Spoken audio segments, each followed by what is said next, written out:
At its very core, drug science must remain independent. This means we don't accept sponsorships. It's with the support of the drug science community we're able to do this and make the podcast in the first place.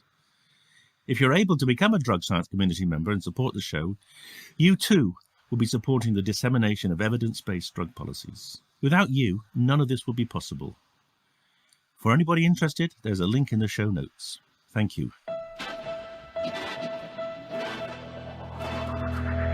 Hello and welcome to the Drug Science Podcast with me, David Nutt. Here we're bringing together experts and activists for a rational, honest and informed conversation about drugs. Well, hello everyone and welcome to another Drug Science Podcast. I'm David Nutt and with me today is someone you've almost certainly all heard of. She's been a pioneer in the field of rationality in terms of drug policy for the last, a long time. And she'll tell us about how long in a minute.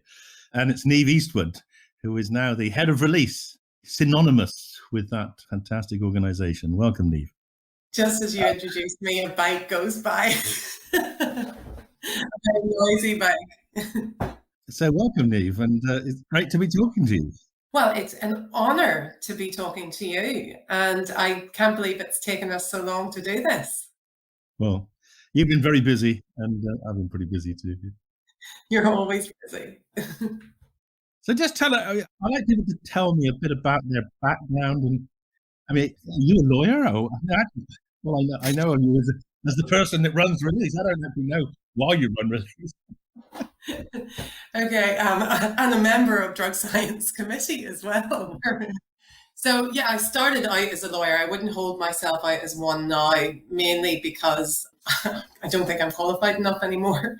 But I moved to London in the 90s, studied university, did a law degree, went to do the bar course, and then was desperate to work in the human rights sector. And a job came up at Release and I applied. I think in the job interview, I said I would give my left arm for the position. Thankfully, they did not demand that. Then for about 6-7 years, I was a legal advisor. So at Release, we provide legal services to people who use drugs, both through the National Helpline, where we help out folks who have been arrested for drug offences, very low-level drug offences, normally possession, cultivation of cannabis for personal use. So I manned the helpline, but then also did the outreach work, which is probably the main kind of staple of the Release lawyers' daily experience, where we go out into drug treatment centres, homeless centres, and provide legal advice and representation on social welfare issues such as homelessness, housing insecurity, debt, and access to welfare benefits. And so that's really that kind of client group that made me want to commit myself to this work, to dedicate myself to trying to find policy solutions that make the lives of people who really are on the margins. So those are the folks who would be using heroin or crack cocaine, about making their lives more tolerable considering the way that they're treated by society. And so that's how I started, ended up being head of legal services because someone left their job, then deputy director, and then executive director from 2011, all career progression based on other people leaving. Okay, well, so you've got a good track record. I mean, clearly, you know the background and the different disciplines within it. I mean, was it drugs that attracted you to it, the absurdity about drug policy, or was it, I think to a degree, yeah. So certainly, growing up in Northern Ireland in the 1990s, I was very much part of the rave culture back then. I saw, I experienced drugs. I saw the benefits that it could bring to society. I would argue MDMA use maybe helped contribute to the peace process in Northern Ireland. When I went out clubbing. Oh, really? Oh, we'll definitely come back to that in a minute. Yeah. So when I went, I think I've told this story anecdotally to people, never in a public space. So this will be a first. So I was interested, but certainly it was the human rights aspect that I really wanted to use law to benefit kind of individuals, but also to make society a bit better. I suppose that's a bit kind of naive in a way, but I do believe that, the world can become a better place. I'm not sure how much more I will believe that, but that was the kind of core of it. And then when I worked directly with people who had a history of heroin and crack cocaine, I was astounded by their resilience. Like, just they took my breath away, in the sense of, if I had gone through a lot of what they went through as kids, I don't think I would be here today. And I had a lot of respect for the clients that I worked with, and wanted to continue to work on policy issues and policy solutions, as I said, that would improve their lot. So did you come to London because you wanted to be a better lawyer? Yeah, well, I wanted to leave Northern Ireland as well, but London was somewhere I always wanted to live. But yeah, I mean, this is where I wanted to train. I wanted to be a lawyer in England and Wales. As I said, I initially trained to be a barrister, but then went to work in the third sector. I would say quite categorically that, I wouldn't be able to practice anymore. The areas of law that we work in have changed so dramatically. So I'm very lucky to have a team of brilliant solicitors who work at Release and who do that work now. But also Release has a policy arm as well. I mean, it's not just helping people who've fallen foul of the law. Absolutely. So and I think that's what's really kind of unique about Release, is we provide services directly to folks affected by the drug laws, folks who use drugs, whether recreationally or you're a dependent. And it's their experiences that really inform the policy work that we do. And that's everything from kind of all of the policy work that we've done around harm reductions and the lock zone, making sure that all policy responses to government inquiries or to white papers or to proposed legislation centres the experience of people who use drugs within those responses. Also to the work we've done on racial disparities, very much came out of the experience of young Black men who were coming to us for legal advice, who have been subject to stop and search over and over and over again for drugs, largely for possession of cannabis. So all of that policy work really reflects the service delivery at the organisation. Yeah, I mean, that racial disparity paper of yours was absolutely chilling in its, it's disparity data, isn't it? Just share that with people. Not everyone will know exactly what you found and how frightening it was. So that work started 7 years ago. So we've been working on this issue for a number of years now. And as I said, it really came out of the experiences of the people that we work with. So our offices at the time were in East London, in the Shoreditch area. And we had staff who lived locally, and some of the local kids would come to the office for advice because they had been stopped and searched maybe 3-4 times a week by police. Always smell of cannabis, always smell of cannabis. And so we could see really clearly that, we knew that there was racial disparity in policing, but for us, it was like drugs stop and searches drive that racial disparity. So drive the disproportionality in terms of the policing of drugs. And that was, it was a tale that had been well told in the US. And there were colleagues in New York who had done research in this area through the Drug Policy Alliance. So Harry Levin and Deborah Peterson-Small. And so based on kind of the approach that they had taken, we at Release decided to look at the data, and we interrogated the statistics provided to us by the Met Police and every police force in the country. And we're able to show that Black people were at that time 6 times more likely to be stopped and searched for drugs. It's now 9 times. And that's despite the government's own statistics saying that drug use is lower amongst the Black community compared to the white community. And in fact, Her Majesty's Inspectorate and Constabulary, who we're external reviewers for, but they did an analysis of stop and search and actually found that Black people were less likely to be found in possession of drugs. So it's not just they're less likely to use it, less likely to be found in possession, but also more likely to be targeted. And that research really allowed us to show that the UK experience is very similar to the US experience, in that the drug policy, drug law enforcement, the war on drugs, if you wish, is very much focused on controlling the lives of people of colour and those living in deprivation. So, we know that the origins of at least the recent war on drugs was certainly partly racial, but why is it in Britain? Is it that the police are just racist, or is it they still have this kind of myth or fantasy that drugs and Black people actually go together? That's the unconscious bias argument, or whether it's an intentional activity. If I'm honest, I think it's probably a bit of both. I think that you just have to look at last summer, for example, when we were in full lockdown in May 2020. I mean, when we went into lockdown, David, I thought, I mean, the one positive outcome would be that we would see a reduction in stop and search. I think it's been well evidenced both by academics across the UK, but also by the Home Office themselves, that stop and search doesn't deter crime. And the work that I've done in this area over the years has really demonstrated to me the harms it causes to communities, so that these are communities that are over-policed, underserved, and therefore are really not willing to come forward to police if they're victims of crimes, if they're witnesses of crimes, and often will take matters into their own hands because of that relationship. So going into lockdown last year, I was like, well, at least stop and search would fall. And then on the helpline in late April, we started to get a lot of calls from people who just described the most horrific experiences. So a woman in a park in East London who had gone out for her hour's stroll, and she'd taken a seat, she got up, she tucks in her shirt, police come up and say she's trying to conceal drugs. Now, they carry out a stop search, they don't find anything, and they carry out then a strip search. They take her to a police station and they strip search her.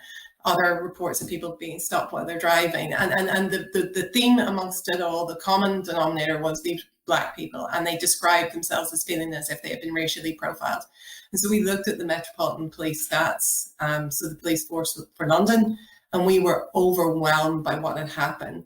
In March 2020, the figures were about 24,000 stop and searches carried out. 60% of those are for drugs.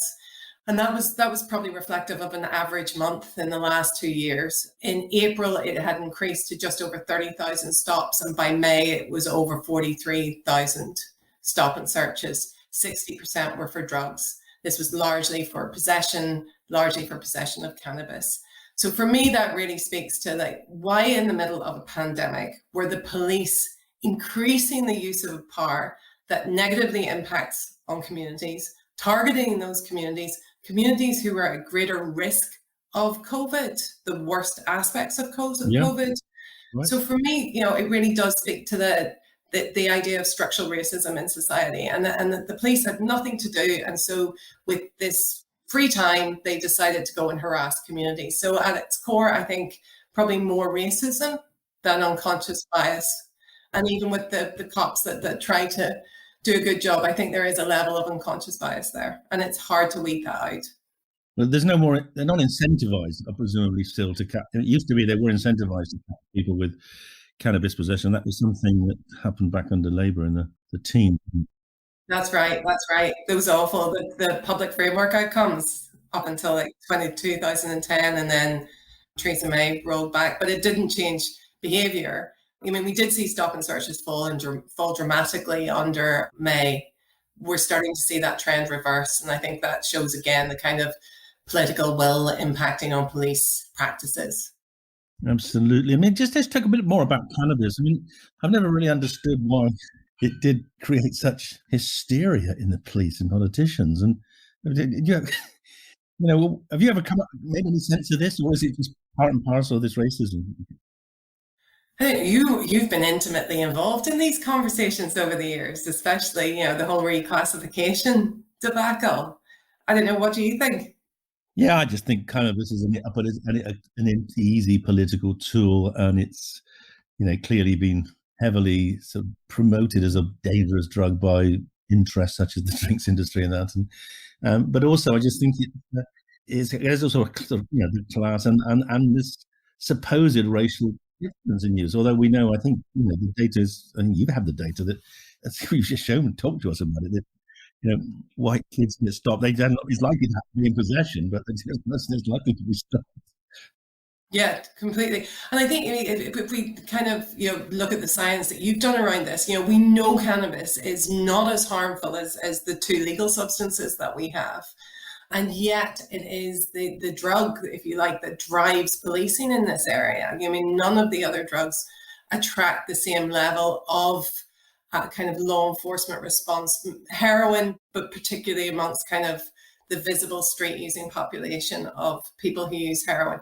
But it really is cannabis. I mean, I think, again, the work that we've done in this area, particularly with Her Majesty's Inspectorate on Constabulary, has shown that of all those drug stop and searches, that about 70% of those are for possession only. So this is not about disrupting the supply chain. This is very much about focusing in on folks who use drugs.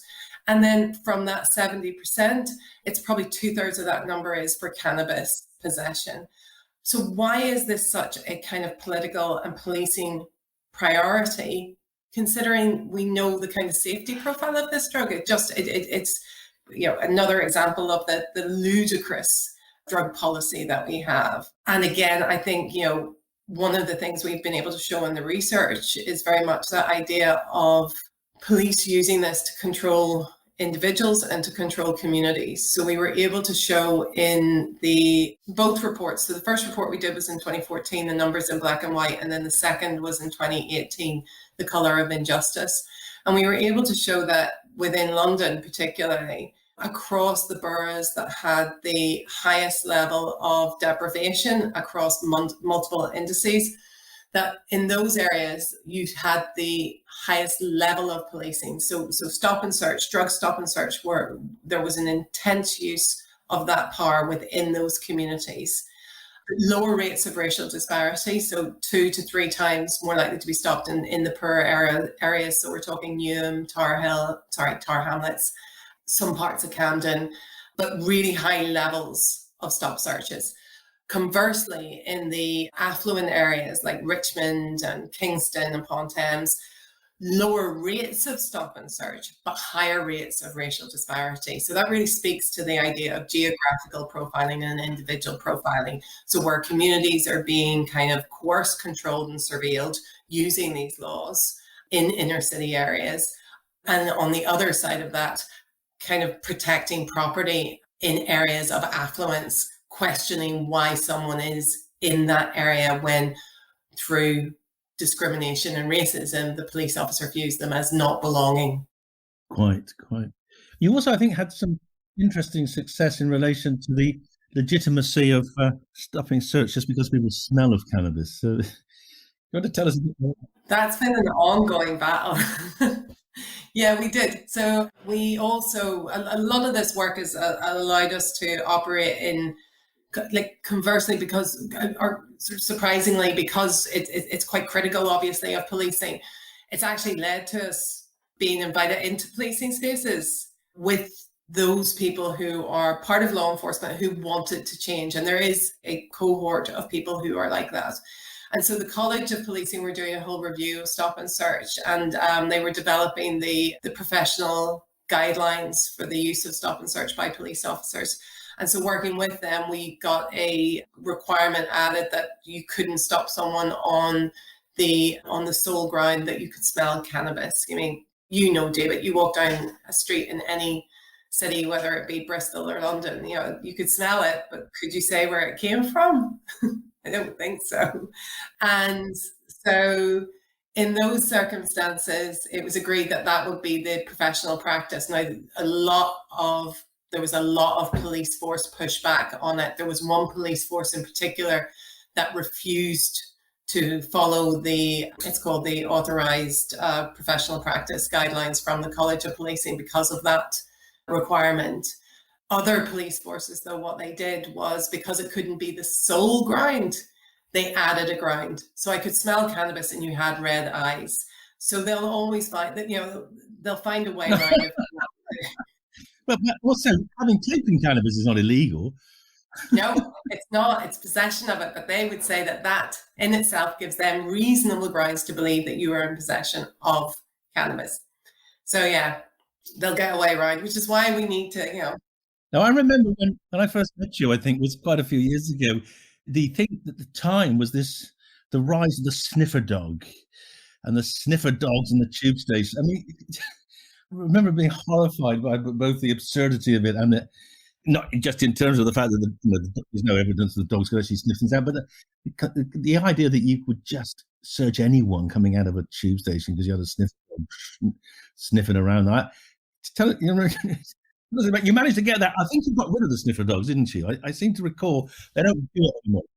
Yeah, so we got British Transport Police to agree to not have sniffer dogs on the station. And that was quite again, I mean, that's where the work around policing has led to us being invited into spaces. And Adrian Hanstock, who is the deputy chief for the British Transport Police, still is, he was concerned about the fact, that sniffer dogs were being used to detect drugs. And as you know, David, these dogs are trained specifically on, you'll get the sniffer dogs for drugs, and then you'll get the sniffer dogs for explosives, etc. So they are all trained on their individual area of expertise, if you like. And he had done a bit of work to look at, how much is seized through drug searches on British Transport Police. And I think in a year, it was something like a kilo's worth. It was nothing. There was nothing of any, huge significance. And we had really highlighted how the guidance on sniffer dogs was being abused, because it does clearly state that you shouldn't funnel people through ticket barriers, etc. But that's what was happening in practice. And he was also concerned that it could lead to, if there was something serious that had happened on the transport system, it would be quite hard for them to respond if they're also trying to deal with policing small amounts of drugs.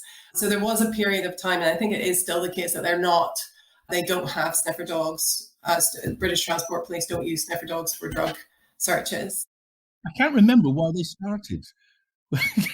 Why they started? The use of dogs generally for drugs is problematic. I think the work of Amber Marks, who's one of our trustees in this area, has been really informative. She wrote a brilliant book on it, on the whole area of olfactory detection.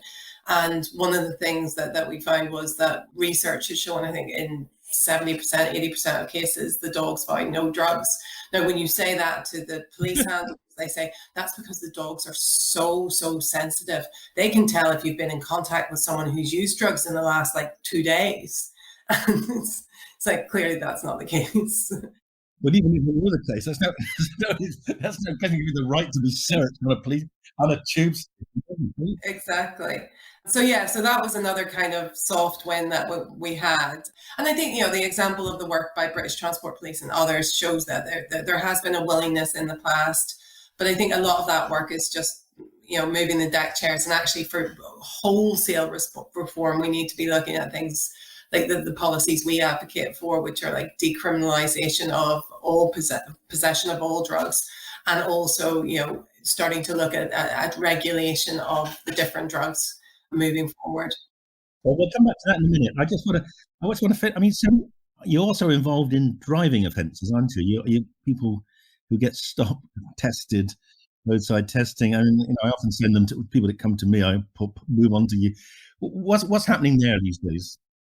Well, as I said, I think what we did at the time, and this is a piece of work when it came in, was really highlight how the thresholds that were in place they weren't necessarily representative that somebody was under the influence. We would still argue that being under the influence is a better measure of someone's ability to drive than strict thresholds, particularly with cannabis. As you know, if someone tests positive for cannabis, it could have been in the system for a number of days or a number of weeks. So there are problems with that. It is a difficult one to challenge. Really what we do in the area is give people legal advice over the phone. Often that is just about how to get the least punitive sentence. But that's kind of the work that we've done in that area. I take the view that drug driving laws were brought in largely as just another way of trying to deter people from using drugs. They have nothing to do with driving. It's just moving the dog from the dog handler from the tube station to it being a squab in a policeman's hand. Right? Yeah, totally. It's backdoor criminalisation. Yeah, completely is. And where does that come from? You've spent 30 years now on the other side of lawyers who are trying to convict people of these offences. Why is society? Why are they so scared of drugs? Why do they want to punish people? What's your take on it? 100-year propaganda war. It's just stupid. People just buy into the myth that drugs are bad and drug users are bad people. Yeah. I think we have had a proper 100-year propaganda war. You often hear from prohibitionists about this supposed well-funded reform movement. I'd love to know where this well-funded reform movement is. But also too, what do you think the government's been funding for the last how many decades? That is literally telling people how dangerous these substances are.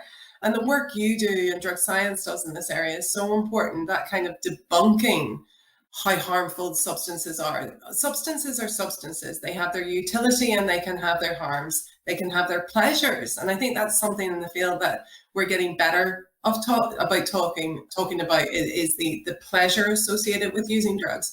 Like most people use MDMA or psychedelics or, cocaine, heroin for a good reason. There's a rational reason behind it. And it's our job, I think, to start to talk not just about the harms of drug policy, but the positives of drugs. And nowhere do we see that more clearly than cannabis as a medicine or the psychedelics as a medicine. But beyond the medicinal use of these substances is also the fact that there are tens of thousands, hundreds of thousands of people every year who use an array of different controlled drugs because they enjoy it. They find it is socially bonding. They have pleasurable experiences. And I think part of us waging our own kind of response to that propaganda war is to start to take the debate out of the constant kind of harmful sphere, that drugs are harmful, dealers are dangerous, therefore we need to control them, and actually add to that conversation by saying these drugs actually can cause a lot of good in society. That a young person using MDMA, the biggest risk that they will face is two biggest risks will be the unregulated nature of the market, meaning that they don't know what's in their substance, and then also to the risk of law enforcement. And depending on your, where you come from and who you are, that risk will either increase or decrease. So if you're, young and Black, you're at a greater risk of detection by law enforcement than if you're young, middle class and white. So I think those are the risks, but those young people are out having a good time. They're enjoying that experience. They choose to do it because they are, it brings them joy. And so I think some of those conversations need to be brought into the mainstream more and more. Because I know when I do media, for example, and I think, I don't know what your experience is, but I often go to the harmful place. We've got the highest rates of drug-related death on record, which is absolutely right. And it is an absolutely abhorrent situation. And policy reform like decriminalization and regulation and safe supply of drugs can go to address that. But again, we're kind of reinforcing the constant kind of negatives. And I think some of the conversation has to be talking about positives as well. Yeah, well, I tried to argue that there were alternatives to alcohol. They were as harmful as that. Yeah, and as you said, it's interesting kind of the corporate interest side of things as well, that protectionist that, I think you and I have talked before about medical cannabis and how interesting it is that there are certain products that are scheduled based on the date of product licensing, etc., and that they're scheduled like that within the drug laws. And that to me speaks of kind of corporate interest being actually very clearly being protected within that framework. And so if that's being protected within, recognized medical products that are associated with the cannabis industry, then it's not that far out to suggest that, the alcohol industry and others have not been supporters of reform, despite the significant harms that we've all evidenced are associated with prohibition. Absolutely. Yeah. Let's talk a bit more about release then. So you're a charity, and I know I've not run a charity, which you're part of, Drug Science. It's quite hard work raising funding. How do you guys manage it? And how can you be so successful? It's hard work. Like, it is hard work. So, that's one of the reasons I'm no longer a legal advisor at Release is, half my job is fundraising. I think what we've done over the years is just been very good at what we do and make sure that we provide a really high quality service to the clients that we work with, that we produce high quality research, and that we build our reputation. I would say in the last 10 years, Release is probably, and I touch wood a lot as director of the organization, to make sure that whether it's a funding application or, keeping staff, That's one of my totems. And touching wood, we've been financially stable for the last 10 years.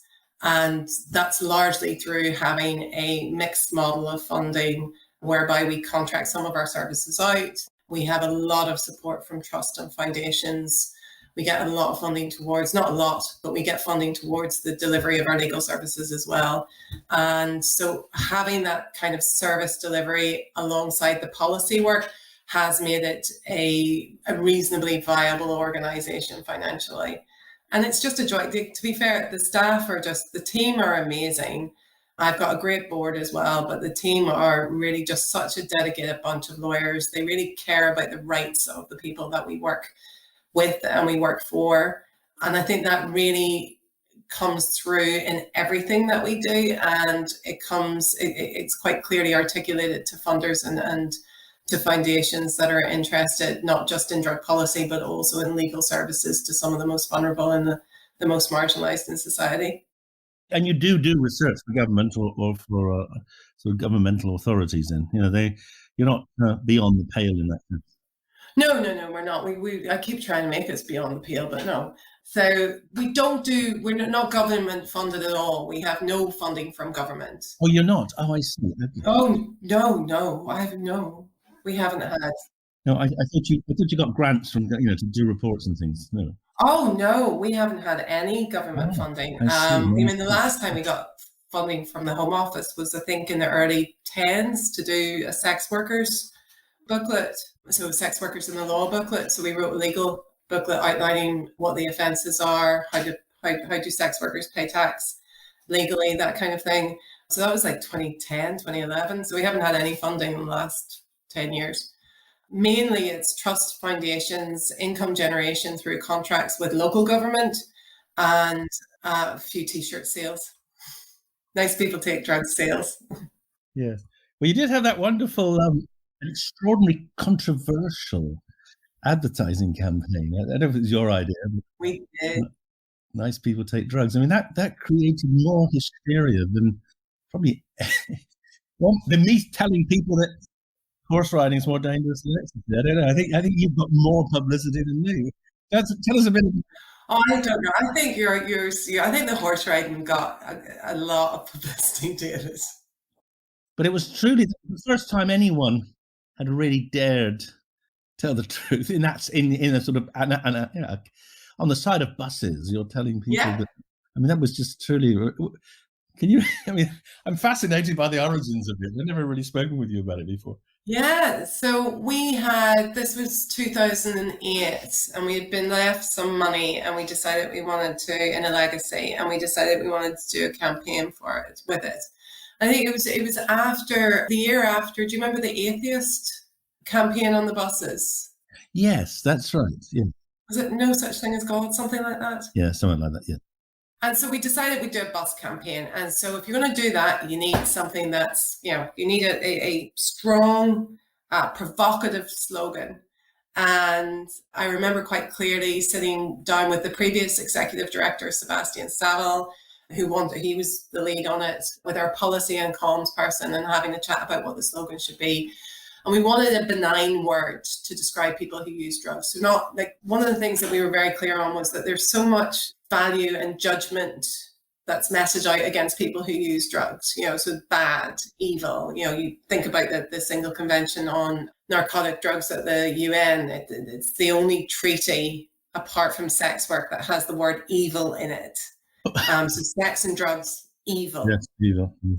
So all these value words, judgment words, we wanted to try and stay away from that kind of word.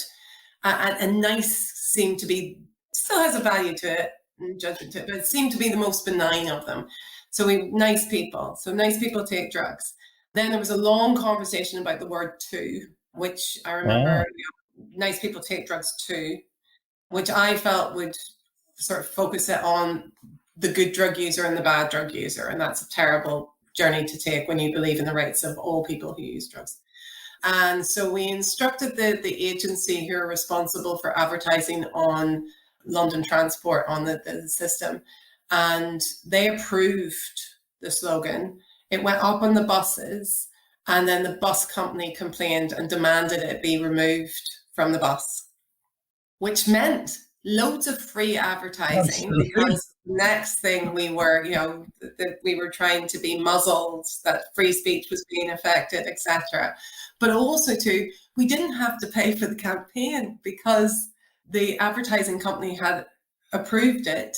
So they had frustrated the contract. So we got a completely free campaign as well. And that was worth £10,000 at the time. I can believe that. But it was the beginnings of a public discourse on actually what drug taking is about, as opposed to drug takers are evil, as you say. Yeah. Absolutely. And you mean, I was very much, when we talk about nice people who take drugs, we are very much talking about the people we work with in the services. So those folks who have a history of heroin and crack cocaine use.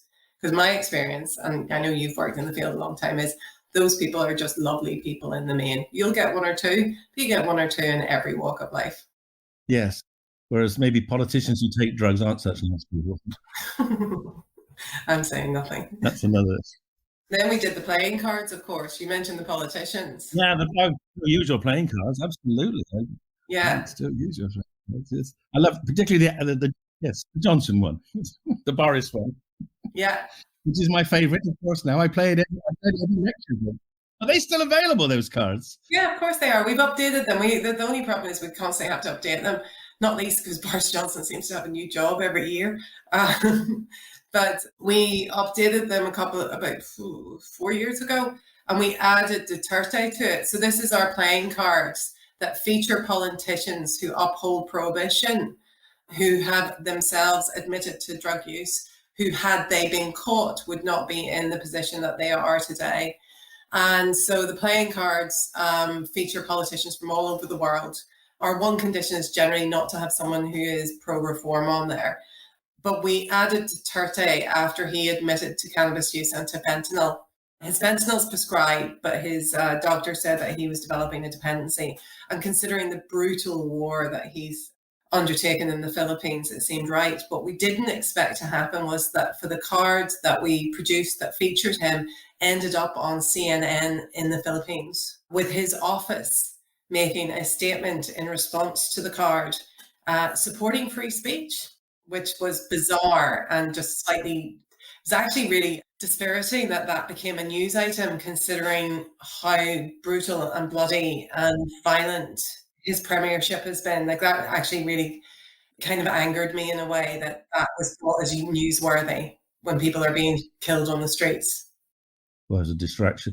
But so how do you get a card? You're on a release website. You can buy them, can you? You can. We'll have them back up next month. Just we've had it down because nobody's in the office at the minute. We have to send these things out. But yeah, it should be back up in July. I encourage all our listeners to, and there'll be thousands of them, to get a pack, because they're absolute classics. And you can play cards with them. You don't just have to turn them into slides like I do. Absolutely. I have people who buy, they were really happy when we created a second packet with a different design because they use it for bridge. Fantastic. Well, just before we finish, I just want to say, you've touched on it. Does Release have a sort of policy now on what drug policy should be? How would you like to see things reformed, and what hope is there in that? Yeah, so I think, the first step for us is decriminalisation of all drugs. So that's removing criminal sanctions for anyone caught in possession of any substance. And that's largely because we think that we're a little bit off before we're talking about cocaine and heroin regulated markets. So that would be our first step. And I think in particular, what we are advocating for now is a no punishment model. We're starting to see signs that that's something that other jurisdictions are considering. So Vancouver at the moment have announced that they will be decriminalising drug possession, and they've put forward that anyone caught in possession will simply get a voluntary referral to a advice agency, a treatment agency. So I think that's something that we would really like to see first and foremost. We'd like, if we recognise that the harms of drug policy includes drug policing, I think it'd be good to try and deprioritise this for police quite significantly, and a way of doing that is not to have a sanction. Then after that, let's look at regulation. So one piece of work that we are focused on at the minute is cannabis regulation. It's inevitable that the UK is going to regulate cannabis, a third of the US has now got legal access to the supply and production and possession of cannabis. How that's done matters. And we really are focused on promoting a social equity approach. Again, as drug policy campaigners, if we spent the last decades highlighting the harms of drug policy, including how it's impacted on certain communities, then we have to have solutions that actually bring those communities into the new drug policy framework. So very much looking at those communities that have been over-policed and underserved, being able to participate in the market if they wish to do so. So New York, for example, has just legalized cannabis, and what they will have is financial and technical support to allow people who are part of the illicit market move into the licit market. And I think that's good from both a social justice perspective, a racial justice perspective, but from an economic perspective and from a policing perspective. You know, if you recognize that this benefits certain communities, it puts food on the table, the cannabis trade, then you need to make sure you're providing people with opportunities to continue to sustain their existence. And then things like, you know, making sure that people's criminal records are expunged, that they don't continue to carry the burden of a criminal record for a cannabis-related offence moving forward. Folks are released from prison who are currently in prison for cannabis-related offences. So those kind of solutions as part of a regulated framework. Well, I completely endorse everything you said, and I'm hoping that drug science can be part of the process which helps you to make that a realization. Niamh, it's been wonderful talking to you. Thank you so much for sharing, and keep up the good work. Thank you. It was lovely to talk to you. I really enjoyed that. Thank you very much. Well, that's the end of this episode of the Drug Science Podcast. Thank you for listening. But before you go, I would just like to share with you a question from our drug science community members. Recently, we recorded a very special podcast episode in which we invited all of our premium and philanthropic community members to ask me anything they like. Their questions were so good, I thought we should include one or two of them at the end of every podcast episode. So please enjoy this new segment of the show. Apologies for the audio quality, as we recorded the session over Zoom. Hopefully they're vaguely relevant to what we've been discussing. And if you want to ask me anything, perhaps we could do an Ask David Anything Part 2. Enjoy. Hi, David and everyone. Thank you so much for doing this. So I'm trying to contribute to the same mission, but from a little bit of a different angle. I'm studying social epidemiology, and I'm hoping to do research on the life course perspective of addiction and the biopsychosocial model and intergenerational gene-environment interaction. And with that in mind, I was wondering, what's your take on the developmental disorder view on addiction rather than the disease model, as you probably know, promoted by Mark Lewis and others? Yeah, well, addiction's complicated, and I don't think that is even a question in a way. People use drugs for different reasons, but certainly, disadvantage is a huge vulnerability to drug use. And the example I give always, if you're brought up in a Glasgow tenement, where you've got 2 rooms, 6 people, the lift doesn't work, and you're unemployed, and you can't afford even to go to the soccer match. And then someone gives you a hit of smack, and you go from being in one of the most miserable places on earth to heaven. Well, what's there not to like about taking another dose? So I'm very sympathetic to that argument. Escaping from the misery of life is a really major factor in why people take drugs. But there are other reasons as well.